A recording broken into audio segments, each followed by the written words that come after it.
জয়ের আনন্দে কাঁদো কাঁদো হায়দ্রাবাদের টিম মালিক। শেষ ওভারের চরম নাটকীয়তায় পাঞ্জাবের হার। হায়দ্রাবাদের জয়ে পয়েন্ট টেবিলে মুস্তাফিজুরদের লাভ দেখুন। বিস্তারিত জানতে ভিডিওটি না টেনে সম্পূর্ণ দেখার অনুরোধ রইল।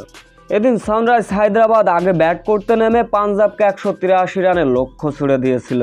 রান তাড়া করতে নেমে এদিনও ছিল পাঞ্জাবের টপ অর্ডারদের এলোমেলো অবস্থা। শেখর ধাওয়ান ব্যক্তিগত 14, ব্রেডস্টো 0 এবং প্রবাম সিমরাম ফিরে যান ব্যক্তিগত 4 রানে। অর্থাৎ 10 ওভারের আগে পাঞ্জাবের 58 রানে 4 টপ অর্ডার ফিরে যান। এরপরেই যেন হারটা ছিল শুধুমাত্র সময়ের অপেক্ষা।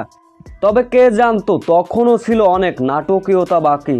শশাঙ্ক সিং এবং আশুতোষ শর্মা সেই ব্যর্থতার গল্প পিছনে ফেললেন, যার ফলে কোনো রকম টেনে টুনে 15 ওভারে 100 রান পার করে পাঞ্জাব। শেষ 15 বলে পাঞ্জাবের জয়ের জন্য প্রয়োজন ছিল 45 রান। একেবারেই ছিল অসম্ভব। রীতিমতো ব্যাটিং তাণ্ডব চালালেন আশুতোষ শর্মা ও শশাঙ্ক সিং। শেষ 6 বলে পাঞ্জাবের জয়ের জন্য প্রয়োজন ছিল 29 রান, কিন্তু শশাঙ্ক সিং পরপর কয়েকটা ছক্কা মারলেন, যার ফলে শেষ বলে পাঞ্জাবের জয়ের জন্য প্রয়োজন ছিল 9 রান। শেষ বলেও শশাঙ্ক সিং ছক্কা মারলেন। শেষ মুহূর্তে হায়দ্রাবাদের কাছে 2 রানে হারে পাঞ্জাব কিংস। পাঞ্জাবের কাছে হায়দ্রাবাদের এই জয়ে পয়েন্ট টেবিলে উন্নতি হলো হায়দ্রাবাদের। 6 থেকে 5-এ অবস্থান তাদের 6 পয়েন্ট নিয়ে।